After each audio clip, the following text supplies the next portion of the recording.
13, A Long Walk to Water. Southern Sudan, 2009. Naya thought it was funny. You had to have water to find water. Water had to be flowing constantly into the borehole to keep the drill running smoothly. The crew drove to the pond and back several times a day, and the pond water was piped into what looked like a giant plastic bag, a bag big enough to fill the entire bed of the truck. The bag sprang a leak, and the leak had to be patched. The patch sprang a leak, and the crew patched the patch. Then the bag sprang another leak.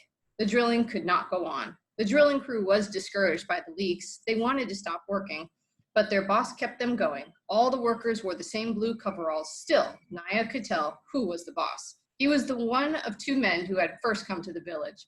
The other man seemed to be his main assistant. The boss would encourage the workers and laugh and joke with them. If that didn't work, he would talk to them earnestly and try to persuade them. And if that didn't work, he would get angry. He didn't get angry very often. He kept working and kept the others working too. And they patched the bag again and the drilling went on. Ethiopia, Sudan, and Kenya, 1991 to 1992. Hundreds of people lined the riverbank, and the soldiers were forcing some of them into the water, prodding them with their rifle butts, shooting into the air. Other people, afraid of the soldiers and their guns, were leaping into the water on their own. They were immediately swept downstream by the powerful current. As Salva crouched on the bank and watched, a young man near him plunged into the water. The current carried him swiftly downstream, but he was making a little progress across the river. Then Salva saw the telltale flick of a crocodile's tail as it flopped into the water near the young man. Moments later, the man's head jerked oddly. Once, twice.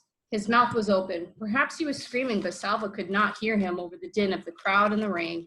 And a moment later, the man was pulled under, and a cloud of red stained the water. The rain was still pouring down, and now bullets were pouring down as well. The soldiers started shooting into the river, aiming their guns at the people who were trying to get across. Why? Why are they shooting at us? Salva had no choice, so he jumped into the water and began to swim. A boy next to him grabbed him around the neck and clung to him tightly. Salva was forced under the surface without time to take more than a quick, shallow breath. Salva struggled, kicking, clawing. He's holding on to me too hard. I can't. Air, no air left. Suddenly, the boy's grip loosened, and Salva launched himself upward. He threw his head back and took a huge gulp of air. For a few moments, he could do nothing but gasp and choke. When his vision cleared, he saw why the boy had let go. He was floating with his head down, blood streaming from a bullet hole in the back of his neck. Stunned, Salva realized that being forced into the water was probably what saved his life. But there was no time to marvel over this. More crocodiles were launching themselves off the banks. The rain, the mad current, the bullets, the crocodiles, the welter of arms and legs, the screams, the blood. He had to get across somehow. Salva did not know how long he was in the water. It felt like hours, like years. When at last the tips of his toes touched mud, he forced his limbs to make swimming motions one last time, and he crawled onto the riverbank and collapsed. Then he lay there in the mud, choking and sobbing for breath. Later, he would learn that at least 1,000 people had died trying to cross the river that day, drowned or shot or attacked by crocodiles. How was it that he was not one of the 1,000? Why was he one of the lucky ones? The walking began again, walking, but to where? No one knew anything for sure, where Salva was supposed to go. Not home. There was still war everywhere in Sudan. Not back in Ethiopia. The soldiers would shoot him. Kenya? There's supposed to be refugee camps in Kenya. Salva made up his mind. He would walk south to Kenya. He did not know what he would find once he got there, but it seemed to be his best choice. Crowds of other boys followed too. Nobody talked about it, but by the end of the first day, Salva had become leader of a group of about 1,500 boys. Some were as young as 5 years old. Those smallest boys reminded Salva of his brother Kual. But then he had an astounding thought. Kual wasn't even that age anymore. He's a teenager now.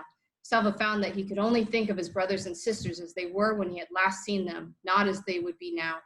They were traveling through a part of Sudan still plagued by war. The fighting and the bombing were worse during the day, so Salva decided that the group should hide when the sun shone and do their walking at night. But in the darkness, it was hard to be sure where they were headed in the right direction. Sometimes the boys traveled for days only to realize they had gone in a huge circle. This happened so many times that Salva lost count. They met other groups of boys all walking south. Every group had stories of terrible peril. Boys who had been hurt or killed by bullets or bombs, attacked by wild animals, or left behind because they were too weak or sick to keep up. When Salva heard these stories, he thought of Mariel. He felt his determination growing as it had in the days after Uncle's death. I will get us safely to Kenya, he thought, no matter how hard it is. So he organized the group, giving everyone a job: scavenge for food, collect firewood, stand guard while the group sleeps. Whatever food or water they found was shared equally among all of them. And when the smaller boys grew too tired to walk, the older boys took turns carrying them on their backs. There were times when some of the boys did not want to do their share of the work, and Salva would talk to them, encourage them, coax them, and persuade them. Once in a while, he had to speak sternly or even shout, but he tried not to do this too often. It was as if Salva's family were helping him. Even though they were not there, he remembered how he had looked after his little brother, Kual. But he also knew what it felt like to have to listen to the older ones, Arik and Ring, and he could recall the gentleness of his sisters, the strength of his father, and the care of his mother. Most of all, he remembered how Uncle had encouraged him in the desert. One step at a time, one day at a time, just today, just this day to get through. Salva told himself this every day, and he told the boys in the group too. And one day at a time, the group made its way to Kenya. More than 1,200 boys arrived safely, and it took them a year and a half.